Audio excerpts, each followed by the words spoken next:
Всем привет, меня зовут Алекс. За все эти 10 лет я не пожертвовал им ни копейки. Да ладно, скажете вы. Прохладно, скажу я. Ну, в принципе, я донатил за еду, поскольку я ее ел, это справедливо. Если бы меня не было, конечно, не выжил. Такие общества создаются не ради денег, как вам казалось бы, наверное, а для чего же? Об этом я и расскажу. А также я расскажу о том, почему я там оказался, почему оттуда ушел и почему я больше никогда не хочу там находиться. Но для начала немного теории.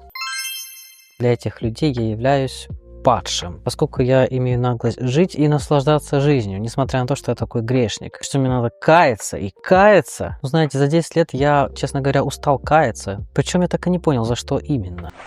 Это ты! Ты виноват, что я несчастна! Впоследствии логическим путем я выявил, что на самом деле никакой кармы не существует, потому что какого же рожна он будет наказывать людей за то, чего они не помнят. Если человек не знает о карме, то он не получит урок в этой жизни. А если он знает о карме, то даже если он ничего объективно плохого не совершал, любые происшествия он списывает на карму. То есть, что бы ни произошло, он виноват сам, поэтому он должен каяться. Самоуничижение, самобичевание, деструктивное мышление. Ты должен страдать, и тогда вроде как, ну понимаешь, да? Такое мышление в принципе не может привести человека к счастливой, здоровой жизни. Так как же все началось? Я познакомился с этой удивительной группой людей в Японии. И именно что удивительно, потому что в Японии она была таковой. Атмосфера была дружелюбная, приятная, веселая. Я приходил туда отдыхать. Разница между японским обществом и российской общиной очень большая. Философия изначально была очень сильно искажена по поводу российскому менталитету. Другими словами, она была очень схожа с идеологией коммунизма. На самом деле такое разделение есть в любом обществе, даже в духовном. Другое дело, что в духовном обществе само это разделение противоречит философии духовного общества. Духовное равенство лежит в основе каждой религии. И только по этому несоответствию можно сделать вывод о лицемерии подобных групп. Если в духовном сообществе есть так называемые старшие и так называемые младшие, то по сути в этом обществе не может быть никакой духовности. Итак, в основе философии той общины, в которой я находился, лежит идея об исключительности адептов этой религии. Ты был избранником! Например, если кто-то обидит приверженца этой религии, то его ждет неминуемое и очень страшное наказание.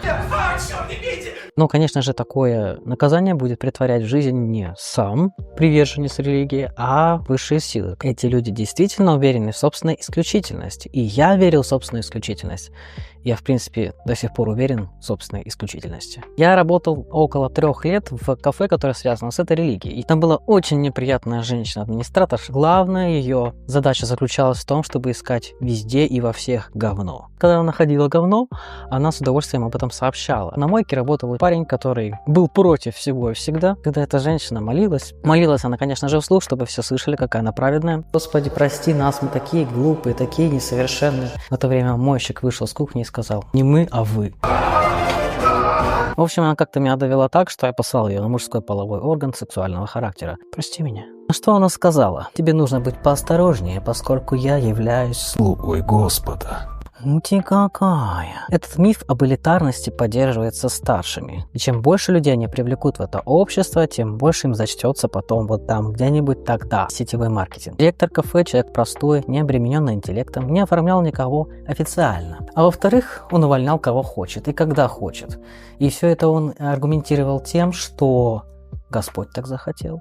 Однажды он уволил девушку, которая работала на кассе, без предупреждения, без отработки. И ему было абсолютно все равно, что у нее съемная квартира и нужно за нее чем-то платить. Вообще, адепты этой философии очень любят сваливать все свои косяки именно на Бога. Люди в этом кафе держатся за счет того, что они действительно свято верят в миссию и в то, что они делают что-то хорошее для других людей, что они меняют их жизнь к лучшему. При этом большинство адептов имеют серьезные проблемы в своей материальной жизни.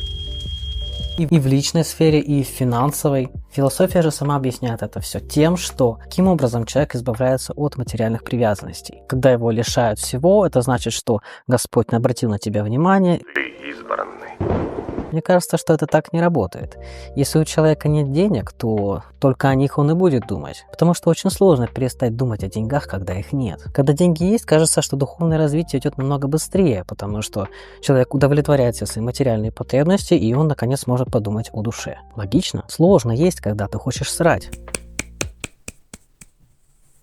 Это еще одна забавная история, которая произошла у меня в связи с этими людьми, после которой я уже начал задумываться, а не заняться ли мне чем-нибудь другим в своей жизни. Я выложил одно видео, после чего мне позвонил какой-то ноунейм из храма и представился с таким опломбом, будто я должен его знать. Я в душе не пойму, кто это. Он сказал, что мне нужно удалить это видео, поскольку мой учитель так сказал. В этом видео я сказал практически то же самое, что говорил мой учитель в одной из лекций. Логично, что я задал вопрос, а каким хером я должен удалять это видео, если я сказал то же самое? Аргументировал он это тем, что мой учитель известный проповедник, поэтому ему можно это говорить, а мне нет. Царь во дворце, царь во дворце. Тот же человек ноунейм, который мне звонил, за каким-то хером распространил обо мне слухи в храме, что я не посвящен. Посвящение — это что-то вроде крещения. И когда я все-таки восстановил свое доброе имя ненадолго, этот человек даже не извинился. Он ходил с мордой тяпкой, как будто так оно и надо. У них даже в философии прописано, что старшие не должны извиняться перед младшими. Если ты ведешь себя как было, но при этом ты старше, то это норм. It's okay. Следующая история была очень смешная, на самом деле, она такая каноничная, знаете, как из тупого американского фильма про этих богатых подростков. У директора этого кафе есть сынок, и он довольно-таки разбалованный. И как-то у нас с ним случилась ссора прямо посреди кухни. Он призвал к геноциду, поэтому я ему пожелал родиться в следующей жизни в той же группе людей, которую он призывал геноцидить. Я, кстати, раньше очень любил всех проклинать, но сейчас я этим не занимаюсь, поэтому не обращайтесь ко мне. Ссылка на Телеграм в описании. На следующий день его воспаленный мозг выдал следующую гениальную многоходовочку. Он устроил какую-то вечеринку у себя дома и от чужого имени, не от своего внимания, заказал доставку в мою смену. Трусливая курица! Далее он нажаловался своему папочке, что сосиска из сосиски в тесте была не той длины, что заявлено в меню. Он очень старался найти косяки, но поскольку не нашел, то в ход пошли сосиски. Самое забавное, что его отец в принципе, как я надеюсь, понимал, что его сын сотворил дичь и что над ним все смеются, но все же вызвал меня на разговор. И на серьезных щах он около получаса втирал мне про сосиски, их длину, хотя заказом сосисок занимаюсь в принципе не я, а он. Вернемся к сынку. На следующий день попытался со мной помириться, но не тут-то было. Я не общаюсь с людьми, которые устраивают геноцид. Спустя неделю общая знакомая сообщила, что он звонил ей средь ночи и просил сопровождать его в поездке в интересный клуб. Какой? Мы все, конечно, догадались. Эта история дала развитие через некоторое время. Все та же общая знакомая спросила меня о моей ориентации. В тот момент я как раз расстался со своей девушкой, она тоже была из этих. Ну, в смысле, из храмовых. Неважно, это про этих там. Поэтому, когда я услышал такой вопрос, я очень сильно удивился. Я сразу догадался, откуда ноги растут. Вы догадались? Правильно, из жопы. Затем она объяснила мне свой вопрос тем, что в храме ходят слухи об моей ориентации. То есть она буквально сказала, что группа теток внутри храма стояла и обсуждала мою личную жизнь. В храме. Что происходит? Это просто жесть! К тому моменту особого желания общаться дальше с ними мне уже в принципе не было. Но я решил исполнить свою давнюю мечту и пожить неделю в храме. По сути, это может сделать любой прихожанин мужского пола. Не женского, естественно. Относительно женщин там был свой дискриминационный свод правил. Юбка в пол, коса и мыть ноги своему мужу. Разрешаю вам бомбить в комментариях. Итак, меня вызвали на интервью в храме в связи с тем, что я хотел там пожить. Там сидел какой-то ноунейм очередной. Он сообщил, что у него имеется беспокойство в связи со слухами, кто вас привлекает сексуально. Он меня спросил. Why are you gay? Я сказал, что никто, потому что меня в принципе это не интересует. На что он ответил. А что, так бывает? So who is gay? Человек продемонстрировал полную неосведомленность о внешнем мире. Как обычно бывает у узкомыслящих людей, если ты против геноцида какой-то группы, значит ты принадлежишь к этой группе. Пользуясь этой же логикой, я могу сказать, что в данной религиозной группе геноцид является нормой. Ну, логично же, или нет? После этого произошло еще несколько курьезных историй. В принципе, в этой философии есть свои плюсы. Она действительно все объясняет, если постараться. То есть, если какая-то фигня происходит в жизни, ты можешь ее объяснить тут же, используя эту философию, и, естественно, психика успокоится. А если вдруг ты не найдешь объяснения, то можешь подключить астрологию, которая обязательно найдет причину твоих проблем. Там какая-нибудь планета не так стоит, и вот еще был транзит Марса. Кстати, по астрологии я жил около 2 лет, и в итоге я понял, как это работает. И, конечно же, в большинстве случаев причины именно такие, на которые ты повлиять не можешь. Это значит, что можно ничего не делать и расслабиться. Поэтому адепты этой религии чаще всего на расслабоне. И еще один плюс, что бы ни случилось с тобой плохое, ну, так захотел Господь. Значит, это к лучшему. Но другими словами, эти люди отгородились от внешнего мира и ответственности за свою жизнь. В таком состоянии очень уютно. Психика защищена на все 100%, пока не происходят непредвиденные ситуации. Но и насчет предвиденных ситуаций они все предвидели. В каждой ситуации нужно вести себя по определенным стандартам. Например, если на тебя злятся, ты должен немедленно извиниться, что доставил человеку беспокойство. Что ты при этом чувствуешь? Да всем насрать! Идеальная фабрика по изготовлению роботов, которые ведут себя одинаково, у которых одинаковые прически, одинаковая одежда, одинаковый образ мысли, одинаковый сленг, все одинаковое. В принципе, в храме были и адекватные люди. Они мне рассказывали множество удивительных историй, от которых у меня волосы становились дыбом. Хотя, наверное, это сложно представить. Я спрашивал их, почему вы до сих пор находитесь в этом обществе после того, как с вами поступили. Они говорят, это испытание, мы должны его пройти.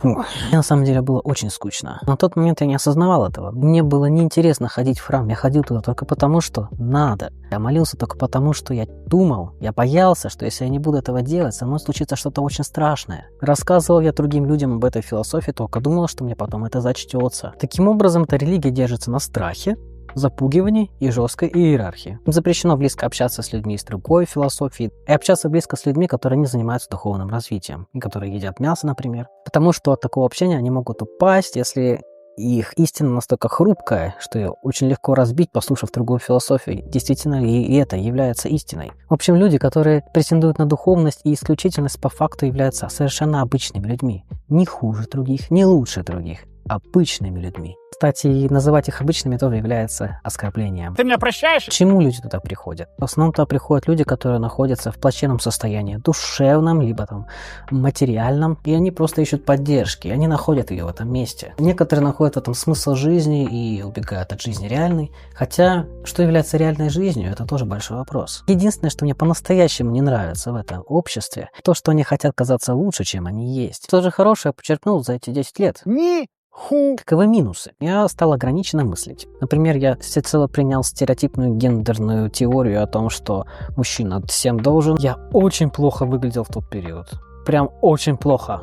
Мне аж стыдно. Материальная жизнь и личная была в жестоком упадке. Я до сих пор борюсь с последствиями всего этого. Кстати, вы можете помочь моему каналу донатом, ссылка в описании. Но долгое время у меня пропала мотивация к творчеству и вообще, в принципе, вкус к жизни. Я находился в полной апатии. Я был глубоко разочарован в материальном мире. Это было несложно. В каждой лекции, которую я слушал, раз за разом повторялась эта догма. Материальный мир жесток, полон страданий. Мы пришли сюда, чтобы страдать, отрабатывать карму. Наверное, отработал все-таки, да? Но оказалось-то наоборот. Мы здесь для того, чтобы быть счастливыми, для того, чтобы воплощать свои мечты и жизнь. Я думаю, что актуальным учением для человека является то учение, в которое он верит. Если человек поклоняется макаронному монстру, то наверняка он найдет множество подтверждений существования макаронного монстра. Das ist das fliegende Spaghetti-Monster. Однажды с однокрупницей мы создали собственную религию и жили по ней 2 года.